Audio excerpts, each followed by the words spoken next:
¿Listo? Perfecto. Bien, buenos días. Muchas gracias por continuar en el simposio. El día de hoy, a continuación tenemos la charla del doctor José Rafael Guzmán Sepúlveda. El doctor obtuvo su doctorado en óptica y fotónica por el CREOL, the College of Optics and Photonics, en la University of Central Florida, en el 2019. Actualmente es profesor investigador en el CIMBESTAF Universidad Monterrey, miembro del Sistema Nacional de Investigadores Nivel 1 y líder del grupo Biophotonics and Optical Sensing Laboratory, cuyas principales líneas de investigación incluyen el sensado óptico con orientación a biofísica y medicina, la dinámica estructural de fluidos complejos y el desarrollo de sensores y dispositivos de fibra óptica. Algunos de sus logros de investigación multidisciplinaria, óptica, ciencia, materiales y biomedicina, incluyen la publicación de un capítulo del libro en Springer, más de 35 artículos en revistas arbitradas y más de 35 presentaciones en conferencias internacionales. Bien, entonces, muchas gracias, doctor Rafael, por asistir y el micrófono es todo tuyo. Sí, gracias por la introducción, Ángel. ¿Me escuchan bien? Y también pueden ver bien las diapositivas. Sí, se escucha y se ve bien. Ok, gracias. Bueno, primero que nada me gustaría, además de dar los buenos días a los asistentes y agradecerles su presencia, pues agradecer a la Universidad Iberoamericana de Puebla por esta invitación y esta consideración para participar en este simposio. En especial, pues al doctor Ángel Reyes, al doctor Manuel Acevedo, por la invitación pues a estar aquí con ustedes esta mañana. Como ya nos dijo Ángel, mi nombre es Rafael Guzmán, soy investigador en el CIMBESTAF Monterrey y hoy les voy a platicar de una técnica de sensado óptico a la que hemos denominado Coherence Gated Dynamic Light Scattering, y algo que se me hizo atractivo, que elegí atractivo para esta charla del día de hoy, fue, además de describir algunos de los fundamentos de la técnica, mostrar algunas aplicaciones que son relevantes en biología y medicina y que están más allá de las capacidades de las técnicas de DLS tradicionales, ¿no? Antes de comenzar realmente con el contenido de la charla, me gustaría, pues, no solo hacer un pequeño comercial sobre nuestro centro de investigación y el programa de posgrado que tenemos, sino también poner en contexto por qué esta charla podría ser interesante para estudiantes de ingeniería física o estudiantes de la Universidad Iberoamericana, ¿no? Bueno, lo primero, estamos ubicados en Apodaca. El CIMBESTAF Monterrey está en Apodaca, en un parque que está prácticamente junto al aeropuerto. Es muy característico verlo sobre la carretera por los arcos rojos que están a la entrada, ¿no? Y el CIMBESTAF actualmente cuenta con 2 edificios en los cuales albergamos a 14 investigadores, principalmente de dos bloques principales, un bloque más orientado hacia biología celular y otro bloque orientado más hacia ingeniería y física biomédica, ¿no? Y tenemos programas de posgrado, tanto de maestría como de doctorado en ingeniería y física biomédica. Ambos tienen altas certificaciones en el Programa Nacional de Posgrados de Calidad del CONACYT, de forma que nuestros estudiantes, tanto de maestría como de doctorado, pues tienen beca durante toda la duración de sus estudios. Y nuestros posgrados abarcan como 4 líneas principales. Una es bioingeniería o ingeniería biomédica, simple y sencillamente dicho. Hay otras ramas, hay otros grupos que se enfocan hacia la bioquímica y biofísica de fluidos y membranas. También tenemos investigadores fuertes en esas áreas. Y como lo decía, un bloque muy fuerte de varios investigadores que se dedican a biología molecular y celular a todos los niveles, desde simulaciones in silico, experimentos in vitro y también algunas cosas en vivo, ¿no? Y tenemos otra rama orientada más hacia, bueno, un poco más relacionada hacia lo que yo hago, que es probabilidad y estadística biomédica, ¿no? Que esto sería más orientado hacia el análisis de señales médicas, ¿no? Y bueno, recibimos estudiantes de muchísimas disciplinas. Es verdad que llegan principalmente estudiantes de física, estudiantes de ingeniería, principalmente electrónica. Llegan también biólogos, biotecnólogos, etcétera. Incluso llega gente que estudió medicina y que después viene a hacer estos posgrados en ingeniería biomédica. Y bueno, justo lo comentaba con el doctor Acevedo y el doctor Ángel Reyes ahorita antes de iniciar la charla, que aunque toda mi formación es en óptica, me ha tocado convivir y trabajar con gente que egresó de carreras en ingeniería física y tienen muy buenas bases en óptica, y todo de lo que les voy a hablar hoy serían aplicaciones y experimentos y proyectos que estarían perfectamente al alcance de todos y cada uno de ellos, ¿no? Bueno, para empezar a poner en contexto el tema de lo que les voy a hablar hoy, uno de los grandes intereses de nuestro laboratorio es en fluidos complejos, que, bueno, también a veces se refiere a ellos como materia blanda o materia condensada.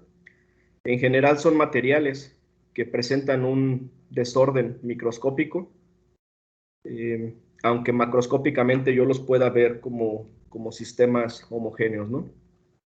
En general, yo puedo concebir o explicar este tipo de fluidos como mezclas de múltiples fases que coexisten en un mismo entorno. Como ejemplo de esto, lo más típico pues, es encontrar suspensiones coloidales, en donde existe una fase sólida en forma de partículas que se encuentran suspendidas en un medio continuo que llamo solvente, ¿no? Pero existen otros ejemplos, por ejemplo, materia granular, en donde hay una fase sólida inmersa en un ambiente gaseoso. Y bueno, tenemos obviamente al doctor Manuel Acevedo, experto en materia granular, él les puede platicar mucho más de este tema. Tenemos otros ejemplos donde puedo tener una fase gaseosa inmersa en una matriz líquida, y eso es lo que conocemos como espumas, por ejemplo. Puedo tener fases líquidas inmersas en un líquido, y eso es lo que llamo emulsiones, por ejemplo, ¿no? Nuestro principal interés es, dentro de toda esta gama de fluidos complejos, es principalmente sobre sistemas en los que tengo fases sólidas inmersas en solventes líquidos, ¿no? Y bueno, claramente todos y cada uno de estas fases o de estos fluidos complejos es relevante para muchísimas aplicaciones, desde la industria de alimentos, cosméticos, farmacéutica, desarrollo de nuevos materiales, etcétera, ¿no? Una característica interesante de todos estos, de los fluidos complejos en cualquiera de sus presentaciones, es que pueden deformarse fácilmente, responden a esfuerzos externos, ya sea por la presencia de estrés, de campos electromagnéticos o incluso de fluctuaciones térmicas. Y algo que los hace, o sea, ya con esto yo puedo decir, bueno, es una justificación para querer estudiarlos, porque son muy interesantes, son relevantes en la vida diaria. Sin embargo, presentan una complicación, y es que las propiedades de estos sistemas dependen de la escala en la que yo los observe. A esta característica se conoce como que el sistema es mesoscópico, y lamentablemente no hay una mesoescala o no hay una mesorregla. Lo que trato de decir es que en este tipo de sistemas se pueden volver difíciles de caracterizar porque los componentes del sistema interactúan entre ellos a diferentes escalas y mediante diferentes mecanismos. Y entonces, dependiendo de la escala en la que yo observe el sistema, voy a medir cosas diferentes, o la misma propiedad que yo quiero medir del sistema puede resultar en valores completamente distintos, ¿no? Idealmente, por ejemplo, en esta diapositiva pongo, por ejemplo, un órgano, y si voy yo haciendo zoom a este órgano, pues me voy a encontrar primero con trozos de tejido, y después, si hago zoom otra vez hacia adentro y voy explorando el sistema a una escala más pequeña, pues ahora me voy a encontrar con poblaciones de células, y si sigo haciendo zoom todavía más, me voy a encontrar con células individuales. Incluso puedo seguir haciendo este proceso y ahora estudiar organelos y componentes individuales dentro de las células que componen todo este órgano, ¿no? La real complicación viene en que yo quisiera idealmente describir mi sistema a todas las escalas con el mayor detalle posible. Lamentablemente eso no es posible. Hay un compromiso entre el nivel de detalle con el que puedo describir el sistema y el tamaño de sistema que puedo explorar, ¿no? Entonces, bueno, con este antecedente, lo que nosotros nos proponemos o lo que nosotros propusimos fue utilizar la luz como medio para diagnosticar o para medir la dinámica y propiedades mecánicas de fluidos complejos a escalas en las que nosotros podemos ajustar el volumen de observación. Por ejemplo, de todos estos materiales que yo puedo, que yo les mostraba, pues se puede medir la estructura. Para eso tengo técnicas, por ejemplo, de microscopía electrónica. Puedo medir composición, para eso tengo herramientas como espectroscopía. Puedo medir propiedades eléctricas, donde tengo mediciones, por ejemplo, de potencial Z o de impedancia en sistemas más grandes, etcétera, ¿no? También puedo medir propiedades mecánicas. Y bueno, para hacer todo, nosotros lo que normalmente apelamos es a utilizar la luz, porque tiene varios grados de libertad en los que puedo codificar la interacción de la luz con la materia. De la luz puede cambiar después de interactuar con materiales a diferentes escalas. Yo puedo detectar cambios de intensidad, cambios de polarización, cambios de composición espectral o cambios en la dirección de la luz, ¿no? Y bueno, en este sentido, utilizar un sensado o técnicas ópticas, lo que me permite es que con lo que se conoce como compuertas de coherencia, ahorita voy a explicar qué es eso, pero básicamente yo puedo ajustar el volumen del sistema que veo, aunque macroscópicamente mi sistema siga siendo el mismo. Por ejemplo, si yo elijo un volumen, si yo tengo este material que represento con este rectangulito como granular, y yo exploro las propiedades o la propagación de luz en un volumen que está indicado por la elipse punteada, en ese volumen de material voy a tener muchísimos fenómenos y todos me van a dar diferente información, diferentes características del volumen que estoy observando. Por ejemplo, voy a tener una porción de la luz que voy a conocer como balística, que pasa sin propagarse, perdón, sin perturbarse. Voy a tener una componente de la luz que se va a esparcir de forma simple. Voy a tener también eventos de scattering múltiple o esparcimiento múltiple, donde esta desviación de la dirección ocurre varias veces en cadena y después la luz abandona el material. Puedo tener, por ejemplo, en esta cadena similar de scattering múltiple, puedo tener incluso fotones que se regresen y que vayan en la dirección contraria a la que yo puse la luz. Y puedo también tener, por ejemplo, fotones que pierdan o que sean absorbidos en este volumen. Todas y cada una de estas componentes de luz interactuaron diferente con el material. Por ejemplo, los fotones que se absorben me van a decir, pues obviamente la absorbancia del volumen. Las cadenas o estas trayectorias más complicadas, si se fijan, interactuaron por mucha más longitud con el material, entonces pueden codificar aspectos de densidad óptica, etcétera, ¿no? Y al mismo tiempo, siendo el material el mismo, yo puedo recortar mi regla y evaluar ahora un volumen más pequeñito. El material macroscópicamente sigue siendo el mismo, pero ópticamente yo puedo aislar un volumen muy pequeño, en donde a lo mejor ya no tengo todos estos fenómenos, sino que yo selecciono cuáles.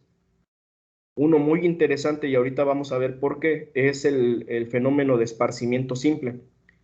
Y bueno, adelanto que la razón por qué nos interesa esta luz que es esparcida de forma simple es porque analizando las fluctuaciones de esta luz, podemos diagnosticar de forma muy precisa y sin mayor suposición, sin tener que utilizar mayores suposiciones, la dinámica en el volumen que estoy observando. Entonces, bueno, dicho esto, nosotros utilizamos, o nuestro análisis se basa siempre en fluctuaciones de intensidad de esta luz esparcida. Y como lo mencionaba, la dinámica del volumen que estoy observando va a quedar codificada en estas fluctuaciones de intensidad. Pero algo interesante es ver cómo es que sucede esto. Yo puedo pensar en el siguiente ejemplo. Yo tengo una partícula dieléctrica que, sin importar lo pequeña que sea, siempre va a esparcir la luz con la luz con la que yo la ilumine. Y en este fenómeno de esparcimiento, lo que sucede es que la luz con la que yo la ilumino en una sola dirección es redirigida a todas las direcciones, Y bueno, obviamente dependiendo del tamaño y del índice de refracción de estas partículas, yo voy a dirigir más la luz en ciertas direcciones preferenciales que en otras, ¿no? Pero bueno, la idea es que empezando de esta imagen o de esta figura tan sencilla, lo que voy a pensar ahora es que en mi fluido complejo yo no tengo solamente una partícula, sino que tengo una colección de partículas. Y cada una de ellas va a esparcir la luz de forma similar, de manera que si yo sumo todos los campos esparcidos por cada una de estas partículas, el campo con el que voy a terminar pareciera completamente aleatorio. Y bueno, hay formalismos para discretizar esta suma y todo lo que sea, ¿no? Para describirla. Lo interesante es que, bueno, aparentemente el campo esparcido por toda esta población de partículas es aleatorio. Si yo pongo una pantalla a cierta distancia de mi sistema, lo que voy a ver es un patrón granular, que se conoce como patrón de speckles.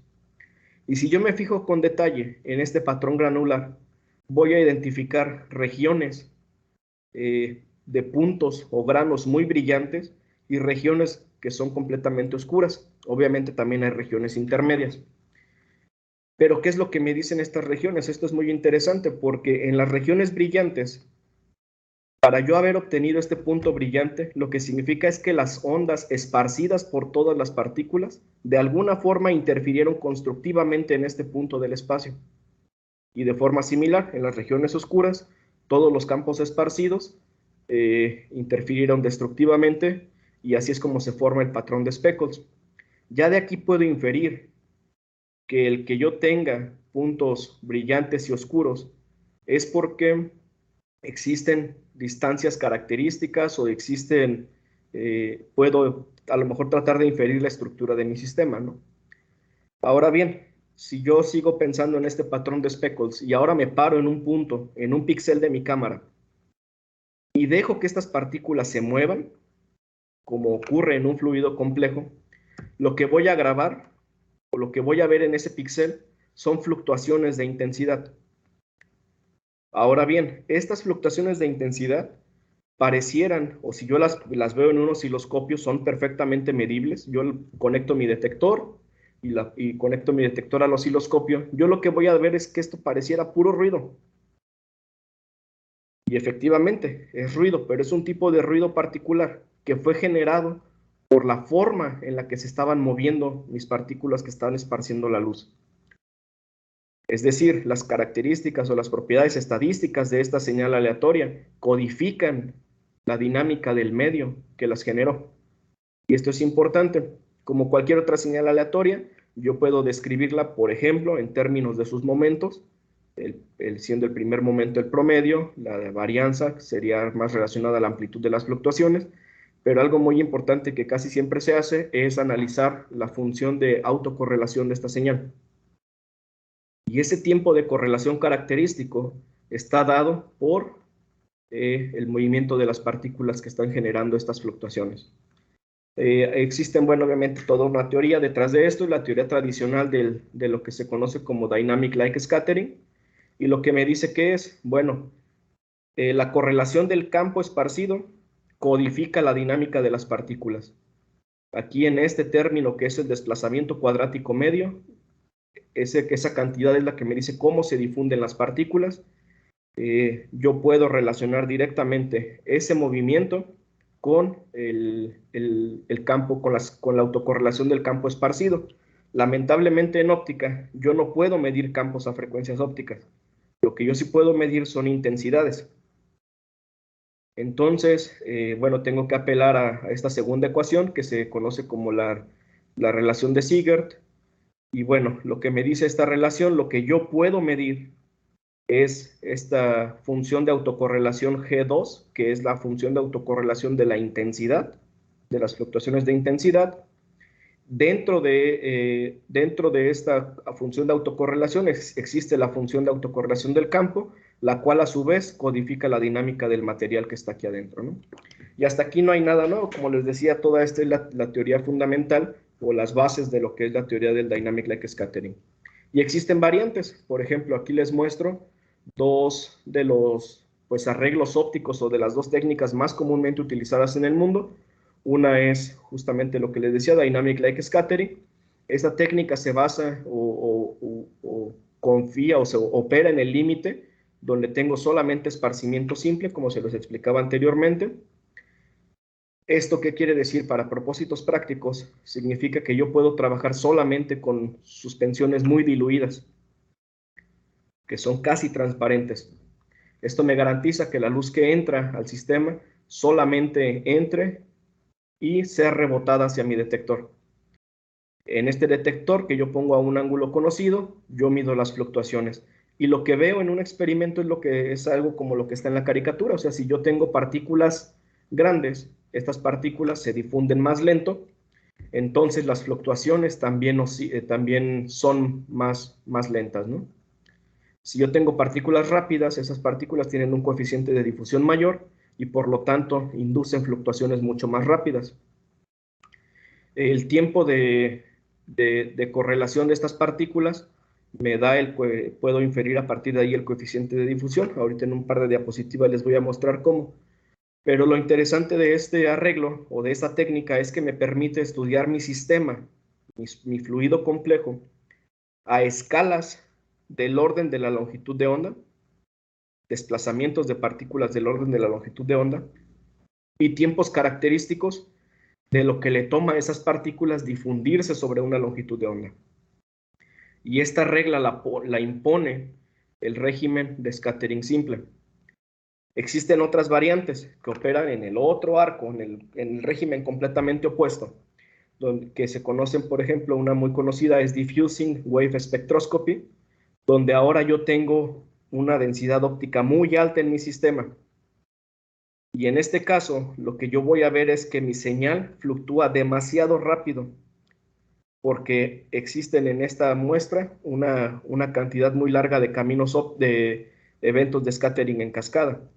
Entonces, para yo lograr que mi señal se decorrelacione, tengo que, en todo este camino óptico, tengo que acumular una longitud de onda. Eso lo que me quiere decir es que cada partícula se desplazó muy poquito y cumulativamente logré inducir ese cambio total que yo buscaba, ¿no? Entonces, este sistema lo que me permite es estudiar, esta técnica, perdón, me permite estudiar mis fluidos complejos a escalas mucho más pequeñas y mucho más rápidas, ¿no? Y son complementarias.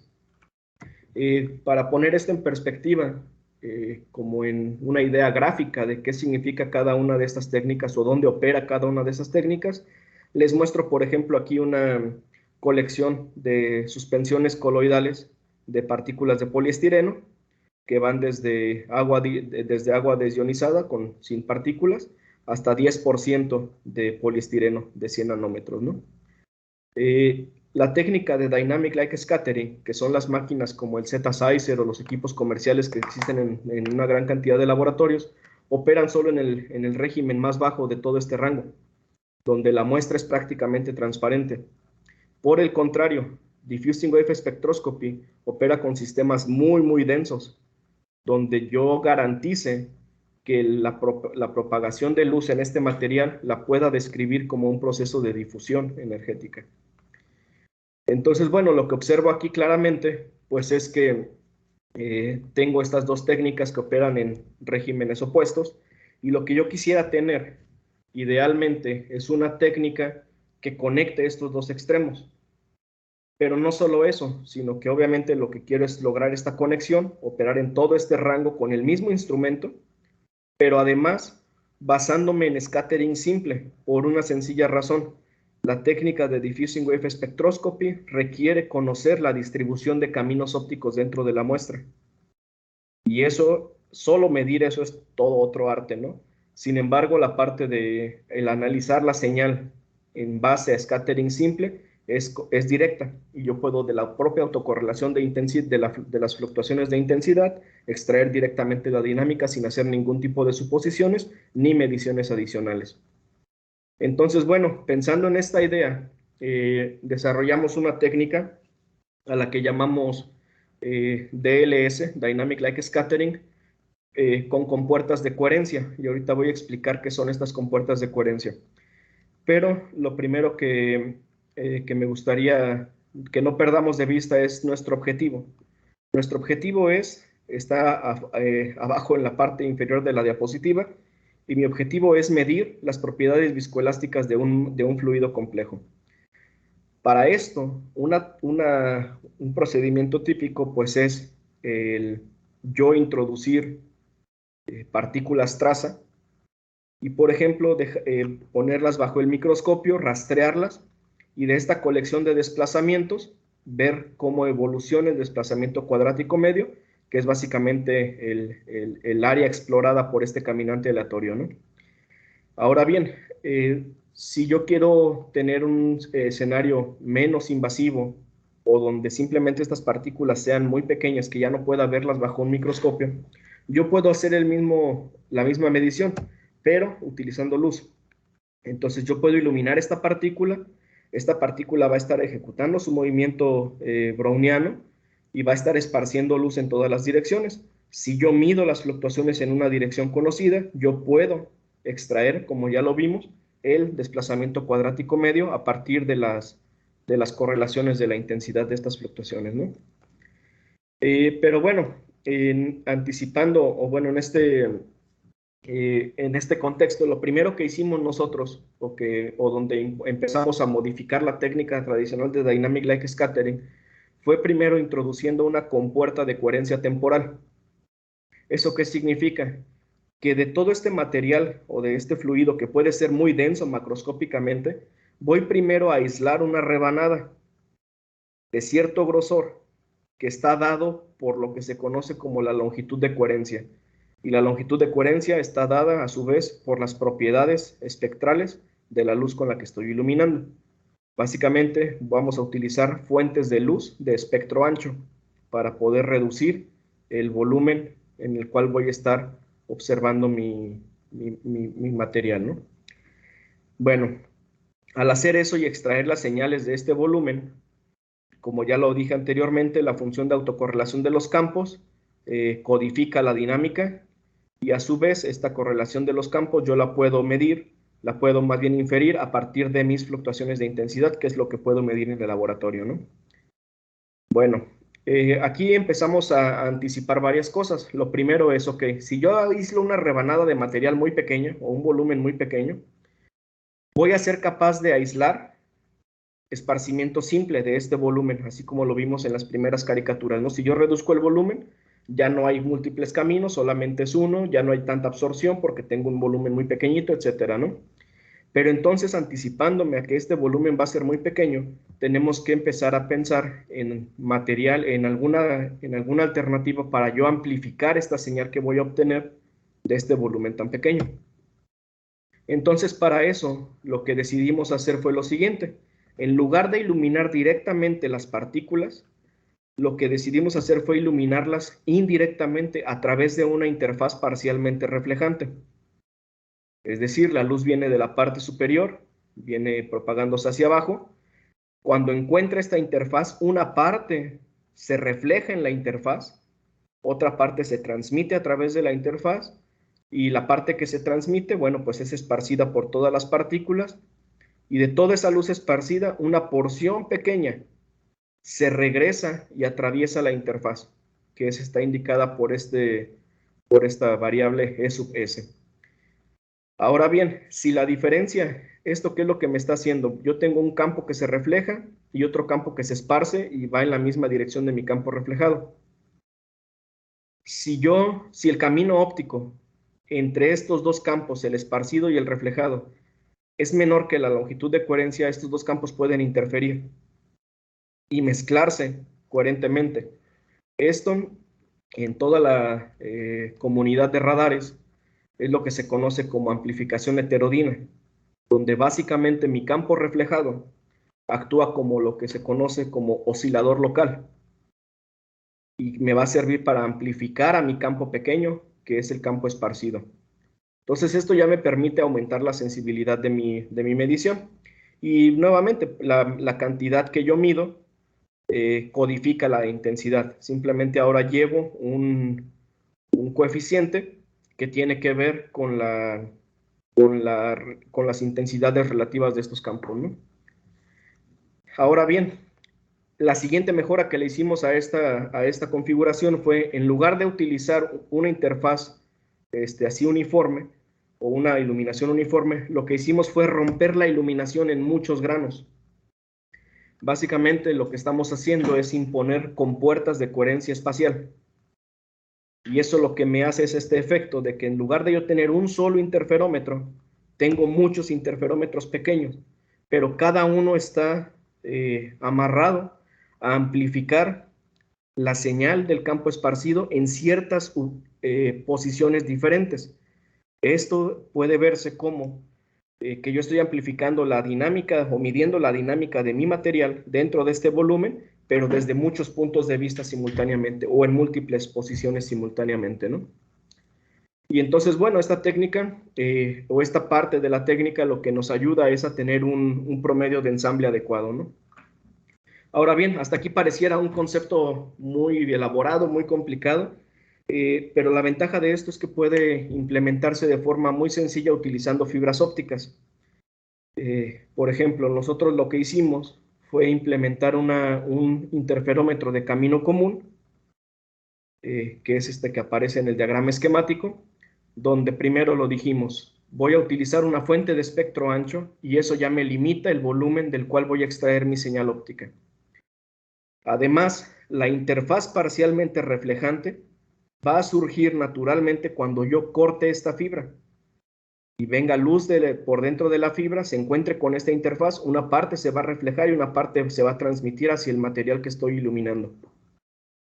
Y además, la iluminación granular de speckles para imponer las compuertas de coherencia espacial, las voy a conseguir utilizando fibras multimodal y excitando de manera aleatoria todos los modos que se propagan en estas fibras. Y entonces ya todo eso va solamente a un detector en el cual yo mido mi señal que fluctúa, ¿no? Ahora bien, ¿de qué orden es este volumen que estoy viendo? Si yo pongo nada más como para ejemplo las dimensiones de una fibra multimodo comercial, pues los rangos de estos núcleos van, no sé, 50 a 100 micras. La longitud de coherencia de las fuentes comerciales de las que disponemos, pues son del orden de 20 o 30 micras. Entonces, mi medición efectiva se está realizando en un cilindrito que tiene 50 o 100 micras de diámetro por 20 o 30 micras de alto, ¿no? Y ese volumen está aislado de todo el sistema macroscópico. O sea, yo puedo tener, así como lo estoy ilustrando aquí, yo puedo tener una muestra, un sistema que macroscópicamente es muy denso, y de todo ese material yo voy a estar observando solamente ese pequeño volumen. Y a partir de ahí puedo extraer la dinámica de ese sistema. Ahora bien, lo dije anteriormente, la señal que yo mido es una señal fluctuante que pareciera ruido, sin embargo tiene características que están dadas por las unidades que están esparciendo luz y que se están moviendo de cierta manera. Por ejemplo, si yo mido el tiempo de correlación característico de esta señal, lo que tengo es que puedo extraer el coeficiente de difusión y a partir de ahí puedo extraer el tamaño hidrodinámico equivalente. Este primer renglón no es otra cosa más que la técnica DLS tradicional. Simplemente ahora llevada a un volumen muy pequeñito de una muestra. Adicionalmente, si yo analizo esta señal en el dominio de la frecuencia, pues lo que puedo explorar ahora son las características de su espectro de fluctuaciones, espectro de potencia de las fluctuaciones, a partir del cual puedo extraer toda la función de desplazamiento cuadrático medio e incluso la función del módulo viscoelástico complejo, ¿no? Pero en esta configuración nos dimos cuenta que también había parámetros ópticos interesantes que nos van a permitir complementar la caracterización del volumen que estoy observando. Por ejemplo, en esta medición, el campo esparcido casi siempre es mucho más pequeño que el campo reflejado. Entonces, la intensidad promedio está dada principalmente por el coeficiente de reflexión de Fresnel, el cual codifica el contraste de índice de refracción entre mi fibra y el medio en el cual está inmersa esta fibra. Pero yo conozco el índice de refracción de la fibra. Entonces, de esta medición puedo extraer o puedo tener una idea de cuál es el índice de refracción efectivo del volumen que estoy observando. Y esto ya es una descripción óptica del volumen que estoy viendo. También de forma similar, si yo integro o calculo toda la integral en el espectro de fluctuaciones, esa medición es la energía en el espectro. Y eso lo que me dice es, cuando uno opera en scattering simple, esa energía en el espectro de fluctuaciones está directamente relacionado a lo que se conoce como densidad óptica, que no es otra cosa más que el producto del, del número de partículas que hay en mi volumen y lo que se conoce como scattering cross section, ¿no? Entonces, bueno, con este parámetro energético yo puedo inferir la concentración de partículas, por ejemplo, que hay en mi volumen, ¿no? Y bueno, con esta técnica, este par de diapositivas son un poco más complicadas, no las voy a explicar, pero me voy a brincar directamente a explicar qué logramos hacer con esta técnica. La pusimos a funcionar en diferentes escenarios. En un primer momento estudiamos sistemas fluidos complejos muy densos, pero estacionarios, y donde yo jugaba, por ejemplo, con la densidad óptica, ya sea porque las partículas esparcieran demasiada luz o porque el solvente mismo esparciera luz aunque la concentración de partículas fuera baja. Incluso probamos escenarios muy interesantes donde metíamos las partículas en solventes que absorben la luz. Macroscópicamente era una tinta completamente negra, pero al yo explorar un volumen tan pequeñito con esta técnica, ese volumen parecía casi transparente porque no hay todavía mucha absorción en ese volumen, entonces yo podía medir prácticamente tamaños de partículas en estas tintas. Pero vuelvo a lo mismo, en todos estos sistemas el fluido complejo era estacionario, es decir, nada cambiaba en el tiempo. Yo podía, o sea, nada cambiaba, me refiero a las propiedades del sistema, ¿no? O sea, claramente todas estas partículas se están difundiendo todo el tiempo, etcétera, ¿no? Pero después nos movimos a explorar sistemas no estacionarios, donde la dinámica del fluido complejo cambia en el tiempo. Con eso pudimos explorar, por ejemplo, fenómenos donde medíamos de manera simultánea difusión y advección de partículas. Logramos identificar o medir en sistemas que son, por ejemplo, que contienen solventes miscibles.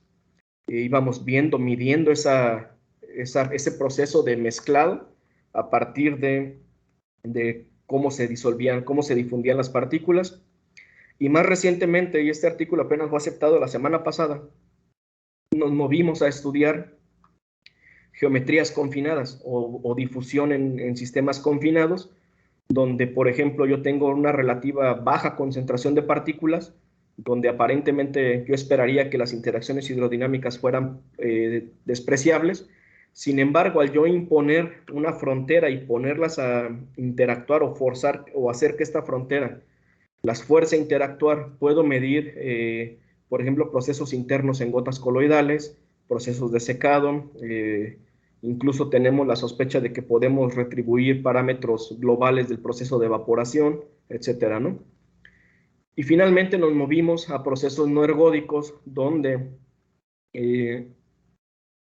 las partículas se mueven muy lento, el sistema explora muy pocas o se va reconfigurando muy lentamente, de forma que aquí lo que estamos poniendo a prueba principalmente es el efecto de tener compuertas de coherencia espaciales, que me van a ayudar a que al yo ver mi sistema desde muchos puntos de vista simultáneamente, puedo generar un promedio de ensamble más rápido, ¿no?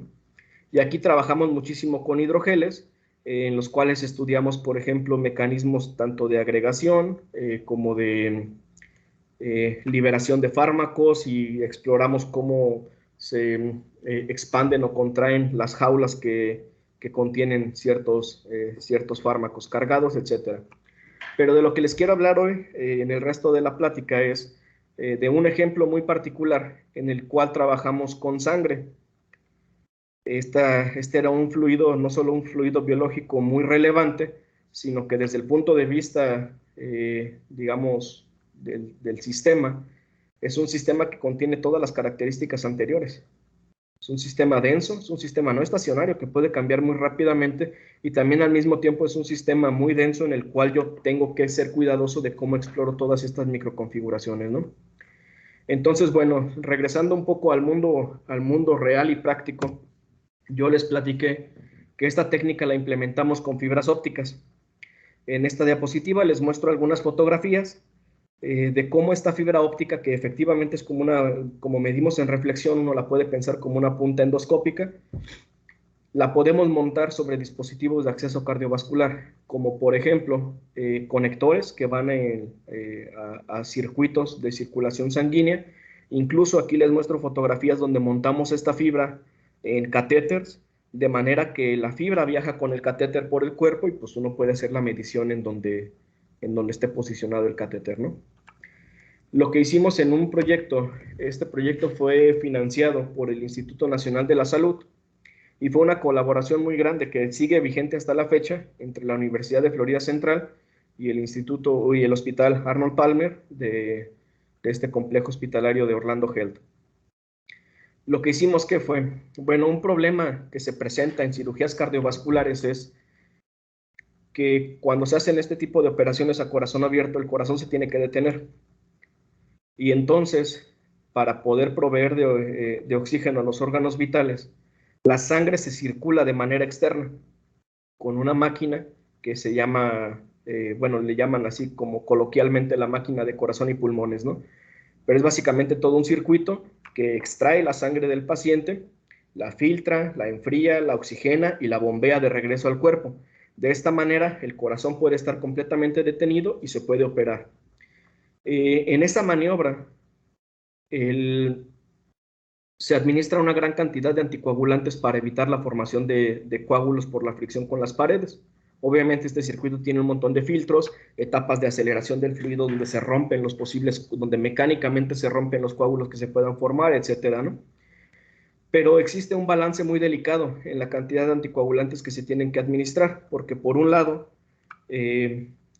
yo quiero dar la suficiente cantidad de anticoagulantes para que no se formen coágulos, pero por otro lado, si se llega a pasar la mano en los anticoagulantes, es posible que no pueda revertir la sangre al estado original y el paciente se desangre en la mesa de operaciones, ¿no? Entonces, y actualmente la tecnología que utilizan en los quirófanos para realizar este tipo de mediciones son mediciones que tardan entre 15 y 20 minutos la más rápida.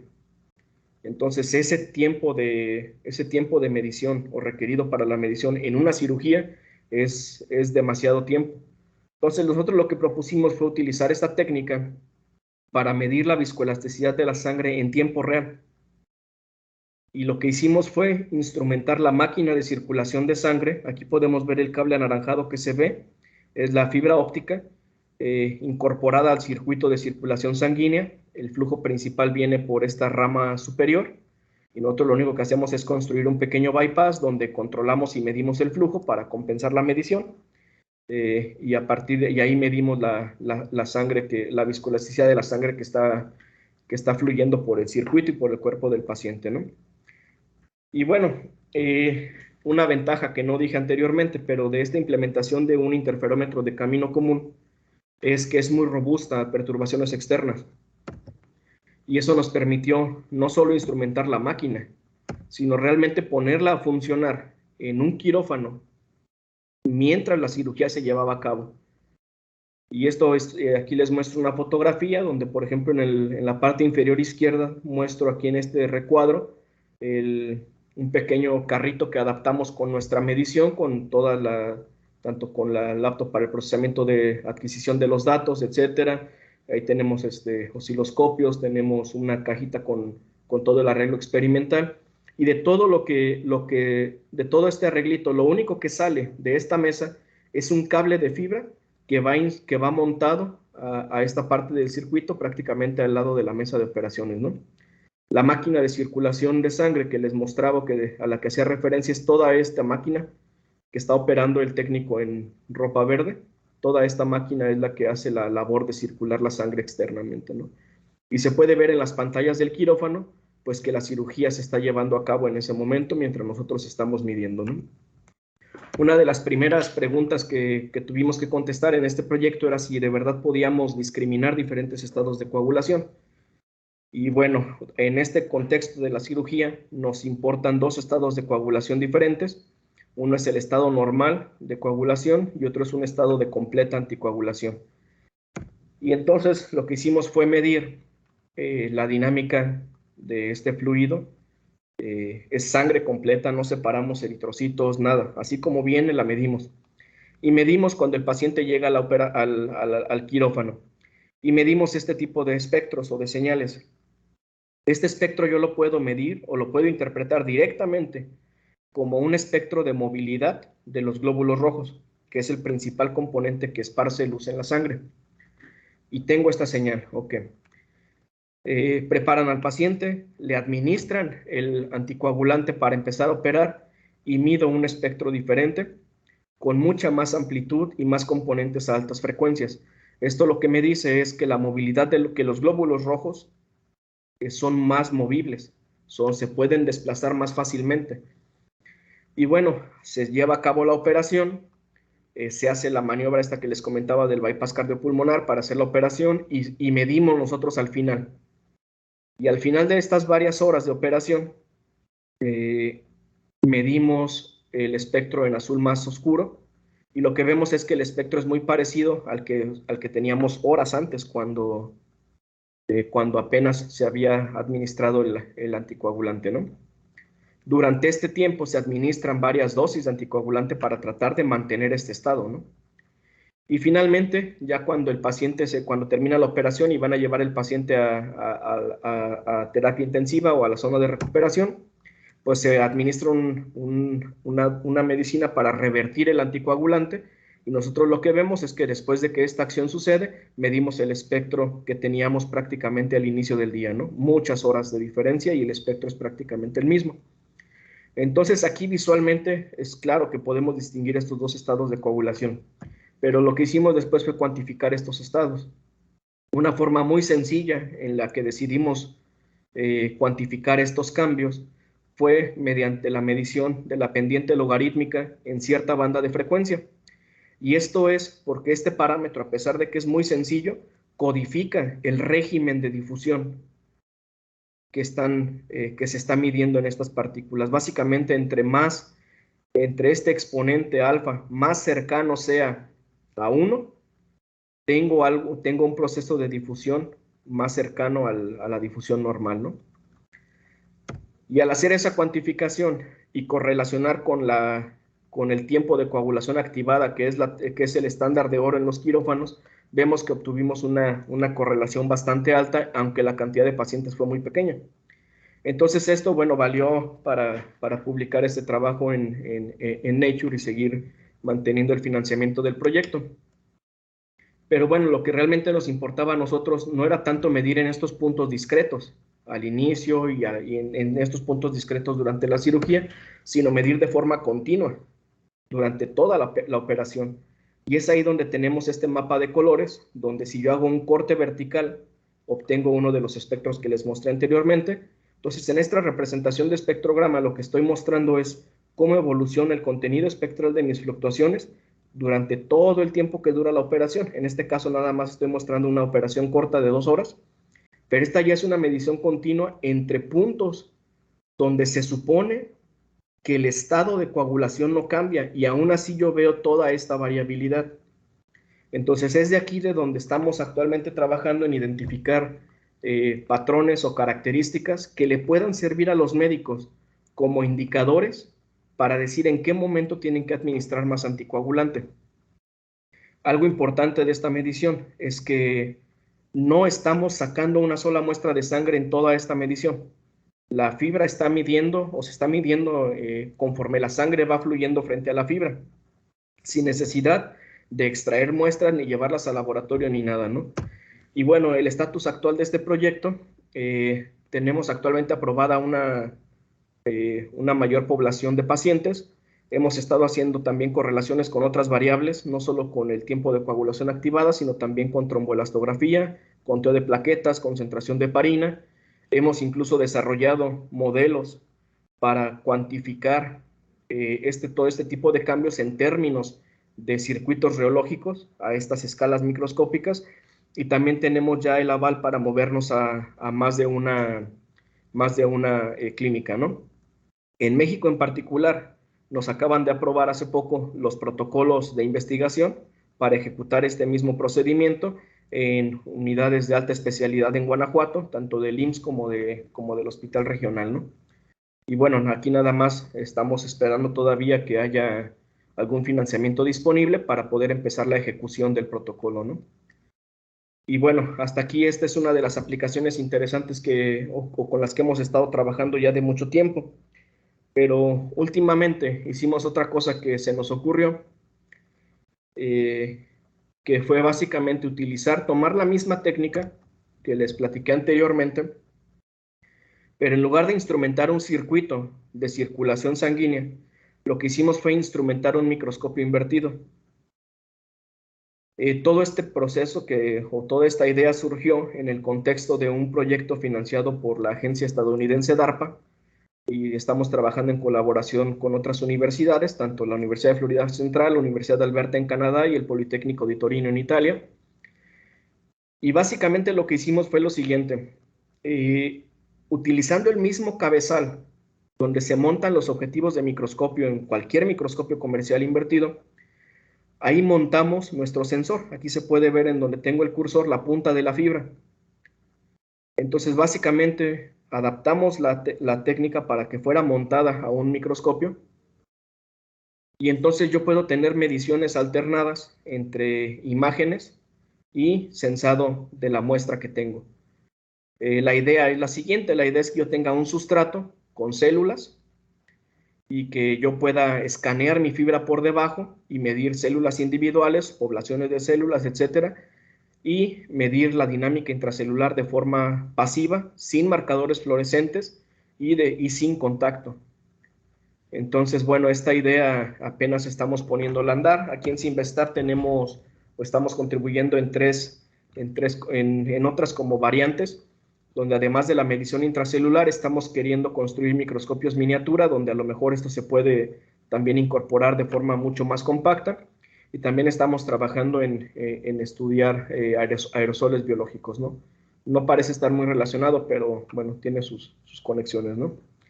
Y un ejemplo de qué hemos hecho con esto, ya para concluir mi plática, es, por ejemplo, tomamos células de cáncer, células de próstata, perdón, tanto normales como cancerígenas. Y algo importante de este tipo de células es que a simple vista, obviamente yo no puedo distinguirlas, no hay una diferencia morfológica significativa que me pueda permitir diferenciarlas o diagnosticar: esta es cancerígena, esta no. Sin embargo, utilizando esta técnica que les comenté, donde yo escaneo la fibra y mido la dinámica interna en cada una de estas células, mido varios individuos o varias células individuales en cada una de estas muestras, y lo que obtengo, por ejemplo, bueno, la primera conclusión que tengo de todo esto es que puedo discriminarlas. Y no solo eso, sino que de esta medición de dinámica interna concluyo prácticamente lo mismo que se ha concluido con técnicas de imagen muy sofisticadas. Por ejemplo, de la intensidad promedio que llega a mi detector, que les comenté que tiene que ver con el contraste de índice de refracción, puedo decir, además de distinguir las dos poblaciones, puedo decir que las células cancerígenas son más densas, como si tuvieran un índice de refracción mayor. Ahora, de analizar la energía en las fluctuaciones, veo que a mi señal, cuando mido en células cancerígenas, llegan muchas más fluctuaciones de más alta frecuencia. Y entonces tengo procesos que esparcen más luz cuando se trata de células cancerígenas, como si fueran ópticamente más activas. Siguiendo con el parámetro que les mostré para la medición en el hospital, esta pendiente logarítmica, logro también discernir las dos poblaciones, y donde veo que en el caso de las células cancerígenas, esa pendiente logarítmica está más cercana al valor límite de mi proceso de difusión normal. Entonces aquí las cosas o los órganos, todo lo que esté adentro de estas células se difunde mucho más rápido o de forma más normal, ¿no? Y finalmente, de analizar todo el desplazamiento cuadrático medio y extraer el módulo viscoelástico, puedo medir lo que se conoce como tangente de pérdida, que es la razón entre la parte viscosa y la parte elástica del módulo viscoelástico, y que me indica qué tan fluido, qué tan plástico es el material que estoy midiendo. Y lo que veo es pues algo que se conoce muy bien en biología, y es que las células cancerígenas son bastante más plásticas, por lo tanto pueden deformarse más fácil, y bueno, esto tiene que ver con la gravedad o la agresividad de un cáncer, que puede hacer metástasis fácilmente al desplazarse a otros órganos, ¿no? Entonces, este es el estado actual de este proyecto. Obviamente es una, no sé si estén familiarizados con DARPA, es una agencia que financia proyectos de guerra en Estados Unidos. Entonces, no tenemos permitido hablar demasiado de los detalles de este proyecto, pero bueno, este es el estado actual de una de las mediciones que hemos estado realizando. Otros ejemplos que hicimos fue, por ejemplo, estudiar estados metabólicos dentro de una misma población, y en base a la dinámica medimos como la edad de las células que estaban muy cómodas en medio de una población, rodeadas de vecinos, células que están migrando, células que se están dividiendo, todas ellas tienen características dinámicas y reológicas diferentes. También nos empezamos a mover hacia estudiar efectos o intervenciones farmacéuticas, principalmente para medir desde la dinámica interna el efecto que tienen drogas para quimioterapias, principalmente que tienen como objetivo atacar el citoesqueleto, ¿no? Y esos procesos los podemos monitorear de forma continua, ver tiempos de retraso entre que empieza a actuar el medicamento, qué tanto efecto hizo, en qué dosis se logran estos efectos, etcétera, ¿no? Y bueno, con esto me gustaría terminar mi plática, agradeciendo también, bueno, aprovechando esta oportunidad para agradecer tanto a las agencias que han financiado estos proyectos, como a nuestros colaboradores pasados y presentes en diferentes áreas. Lo que les presenté hoy es principalmente esta parte del sensado óptico de dinámica en medios complejos, pero bueno, tenemos otras líneas de investigación en las cuales colaboramos. Hemos hecho por muchos años dispositivos y sensores con fibras ópticas, procesamiento digital de imágenes médicas, y recientemente empezamos a trabajar también en láseres sintonizables de fibra óptica, y obviamente estamos siempre abiertos a colaboraciones para seguir trabajando, ¿no? Con esto les doy las gracias por su atención, y quedo a sus órdenes para preguntas o dudas que puedan surgir. Perfecto. Bueno, pues muchas gracias por la brillante plática de compartirnos esto. Voy a proceder primero a leer el reconocimiento, y ahorita pasamos a las preguntas. Dame un momento.